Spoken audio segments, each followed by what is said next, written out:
I'd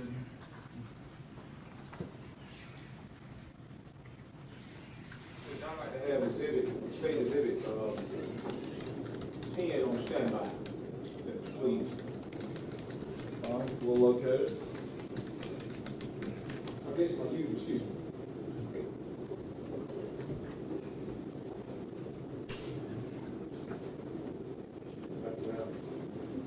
Also state exhibit 145, 149, 150, 151, and 152. Okay, let's start over. Okay. I'd like state exhibit 10, 145, 149, 150, 151, 152, and state exhibit 170, please. Just have them on standby, please, ma'am. Here's the list. So,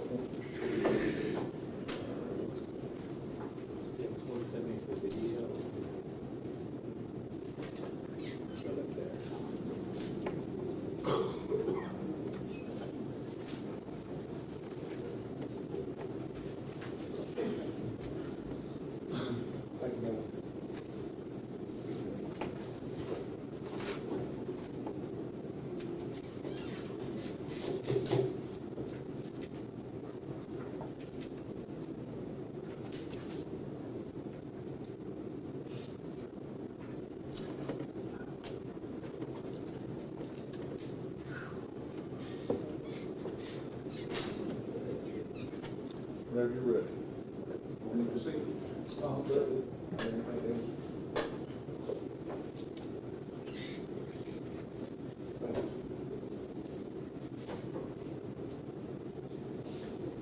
Mr. Kitchen, sir.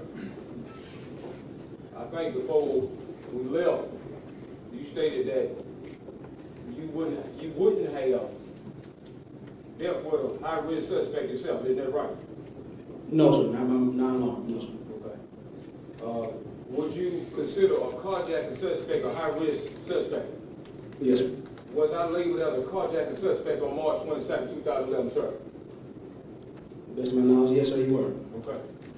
You also stated that you would have called Central Communication to back up with you if you deal with a high-risk suspect. Isn't that correct, sir? Yes, sir. Okay. Mr. Kitchen, am I saying that right? Kitchen? Johnson. Johnson, I'm sorry. Mr. Johnson. Do you know the Ashley Clark County Police Department high-risk traffic stop protocol? On the high-risk traffic stop, yes, sir. Could you explain it to the jury, please, sir? Once a vehicle is identified as possibly containing a high-risk individual, we would initiate a traffic stop. The initiating officer would stand by till all the officers arrived on the scene, and while doing so, we would just call in and confirm the description of the car, the tag, and the occupants of the car. And then we would proceed. Once appropriate officers are there on the scene, we would have individuals come out of the car. Ignition off, keys out of the window, driver first, having that subject clear weapons. We have them raise their hands or shirt, make sure there's nothing there. We have the individual come back to a waiting officer who will take that subject into custody, and then we will clear the car, depending upon how many individuals are in the car. Then we will do a secondary search of the car once all individuals are out. And then we would clear the trunk, make sure nothing is in the trunk. Okay, sir. Is it proper protocol to radio central communication if you stop a high-risk traffic stop? You doing that? Yes, sir. Could you tell the jury about the central communication part of it? Well, again, we would call into Central Communications about the vehicle, confirming that this is the vehicle that we were looking for, and that was Bolo, if there is a Bolo. Confirming tag, make, model, color, things of that nature. would you ready you for backup during a high-risk traffic stop? I would, but if it's doled out to the other officers that is the vehicle, then officers will start arriving to your location. But you will request officers to come and help you out. You will not do a felony traffic stop alone. How about parking a vehicle? Isn't it true that if you perform a felony traffic stop, that you have to place your engine block between the officer and the suspect vehicle? Yes, sir. Could you explain that procedure to the jury, please, sir? Typically, we train in the academy to position your vehicle on a traffic stop with the engine block blocking you in that vehicle as a means of cover. Most rounds from a firearm won't penetrate the block of an engine, so that's the proper cover you have. You do that for the safety of yourself and safety of other citizens and anybody else might be around you. Isn't that correct, sir? Yes, sir. Okay. You said you noticed a police car behind you when you pulled on Cascade on the River Apartment Complex on Sycamore Drive, correct? Yes, sir. When I turned on Sycamore, I saw a patrol car coming up behind me from westbound direction across Atlanta Highway. You and Tony Howard stopped and talked to each other while y'all was in the Cascade on the River Apartment Complex. Are we correct, sir? Yes, sir. What y'all talking about, sir? Again, to make a model call we were looking for. Also, Howard mentioned that he was going to be en route to the east side, I believe, as talking to individuals from the drug unit about possibly IDing somebody. Okay. Your Honor, if I may, I would like to show Mr. Kitchen here some exhibits on this. Elmo, sir.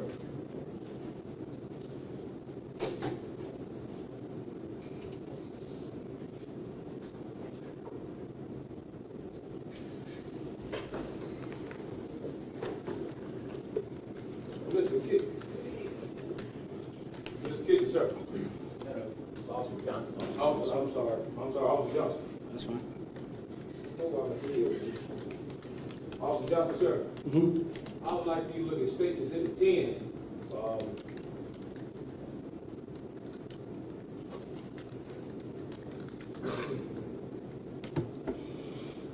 This is Sycamore Drive. Can I see the little laser, please?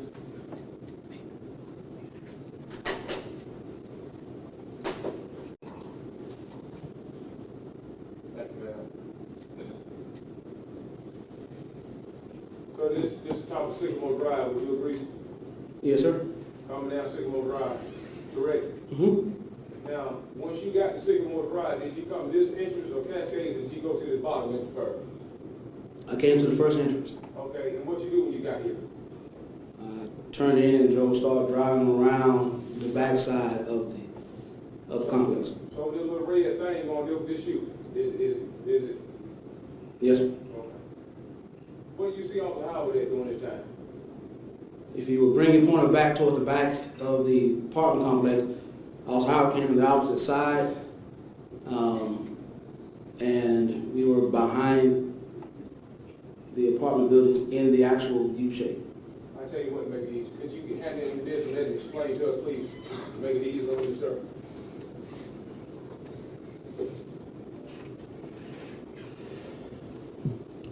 Thank you. Now again, could you show us how you come in and what point you seen Tony Howard, please, sir?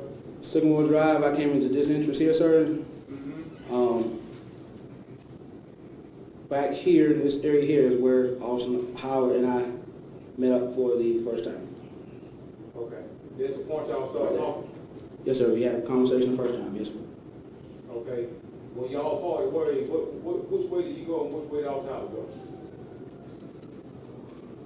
Again, I'm coming here. Mm-hmm. Officer Howard came from this direction. Okay. We were coming from opposite directions. What did, show us what Officer Howard did. Can you show us what you think, your knowledge of what he did? Show us what Officer Howard done. Well, we just parked next to each other. He was in his patrol car. I was in mine. We never exited the car at that point. We was just talking about the make and model of the Cadillac DeVille we were looking for. And again, he talked about leaving here, heading back over towards east to talk to the drug union about IDing someone. So he was talking about going east, going to the drug. Going to the east side substation. Okay. Pardon me, east side, East PD. Show us what you did after you got finished talking to us. Show us what you did with the lady. Again, sir, when we parted ways, I went this way, Okay. back out. Officer Howard, he went back out that way. That was the initial directions we left. Okay, now show us when you left out, show us what you did with the lady. When you left out, show us what you did with that lady when you left out. I came around the circle, Okay, got about right there. okay. Show us what you did after that. After that, Yes, sir. Officer Howard had made it out on the street. Okay, I'm exiting here now, okay, and we met up for the second time right there, okay. right in the area there. I want you to pause right there. Now, when you met Officer Howard in that street right there, did you see a white male in a car right there? No, sir. You didn't see nobody in no car right there, what you tell the jury. No, sir, I didn't. Did you see a red SUV at that time? I did not see the red SUV at that time, sir, no. So, put the light back on when y'all stopped there and talked for a second time. I'm heading this way. Officer Howard was coming back that way. Okay, just stop. Show where y'all talked at the second time. What point is it? Right in there. So when you're leaving out of Cascade, that's where y'all talking at. Yes, sir. So you see no red SUV, no white male sitting right there on Sycamore Drive in the car. Not to my knowledge, no, sir. No, sir, I did not see a white male or a red SUV Okay. at that time. If you had saw a white male sitting right there on Sycamore Drive, when you agreed that you would have saw him. If I would have saw him, yes, sir, I would tell you, yes, sir. Okay, now, when you come out of Cascade and talk to Officer Howard right there, Mm-hmm. did you see Officer Christian sitting right there on Sycamore Drive? Did you see him sitting there? No, sir. Now I'm asking you, Mr. Johnson, Mm-hmm. have you ever made any type reports, any statements about Officer Christian sitting right there on Sycamore Drive waiting on shift change? Not to my knowledge, no, sir. Again, I did not see him on that street at all.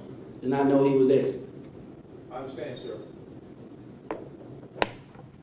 You did not have, did you do a supplement report on this case?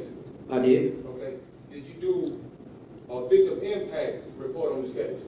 I did. Now, I'd like to ask you this. Do you recall making a statement in your victim impacts about Officer Christian just sitting right there waiting on shift change in the middle of that road? In my statement, yes, sir. Why did you do that? And you just told the jury he wasn't sitting there? I told the jury I did not see him sitting there. Okay, I understand that, sir. But why did you put in your victim impact statement that Officer Christian just sitting there and you done told his family they just sitting there waiting on shift change? Why did you do that? Well, in my statement, I wrote how I felt at the time. Let me stop you for just a moment.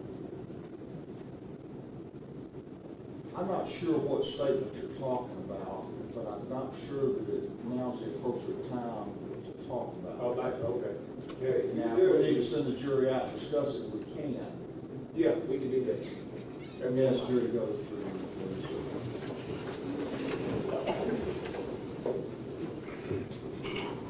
Lights, please.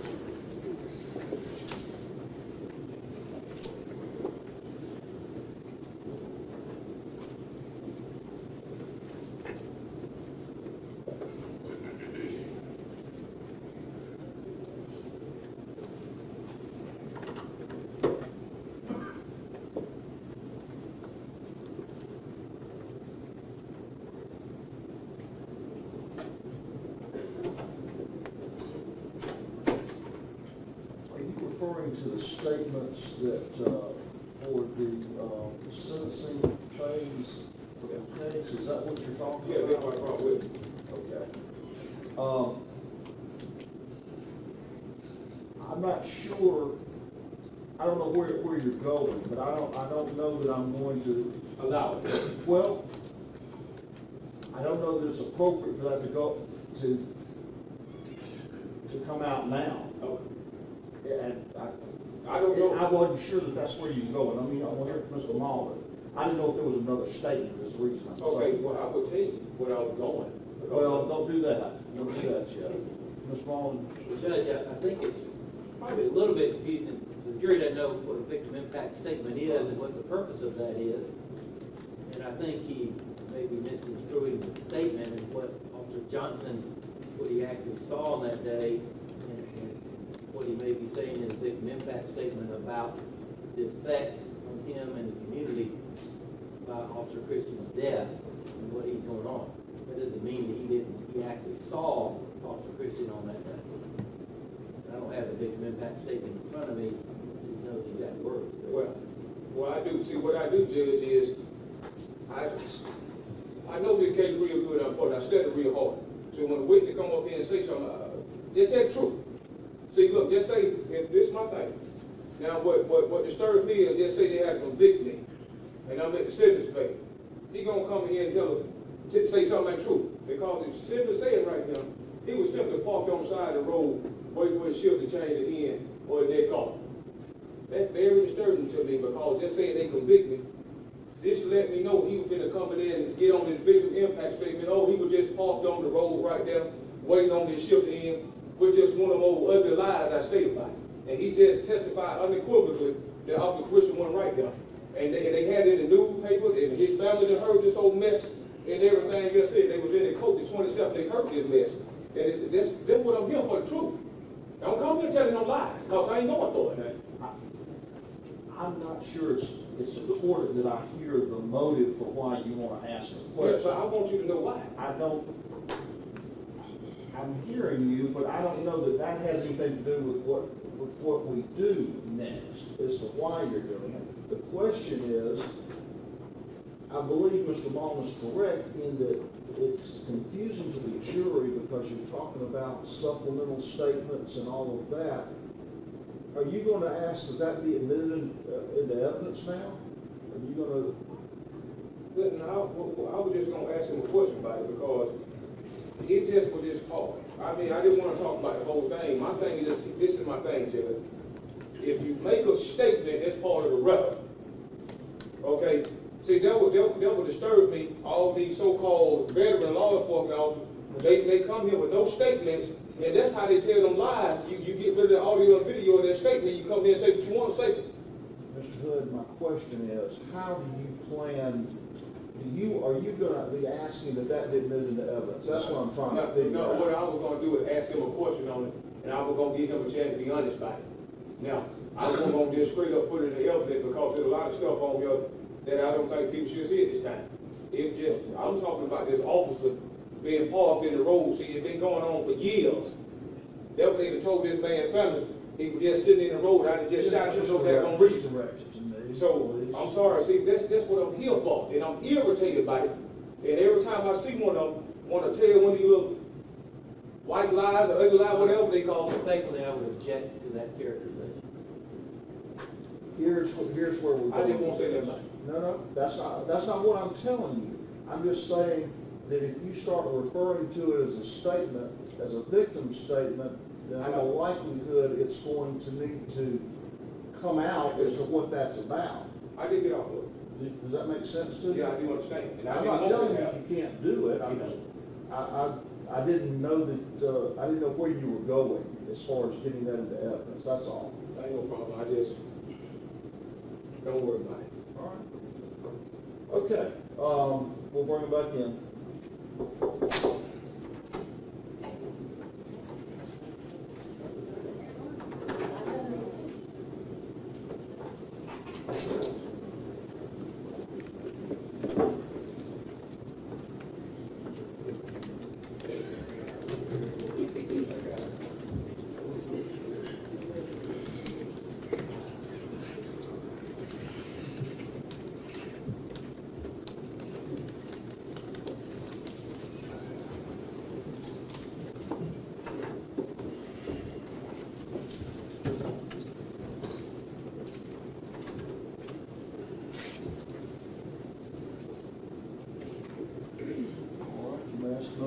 Can you hit light, please?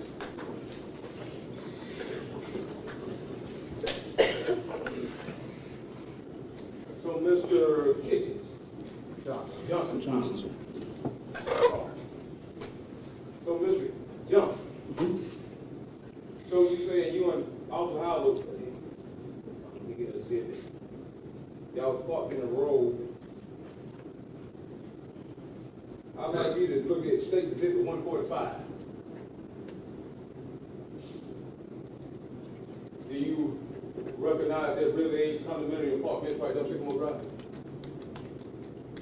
Yes, sir, that's the, like maybe the back, the entrance to it, when it was off Sycamore Drive at one time. Yeah. Will you agree to Cascade Apartments street from there?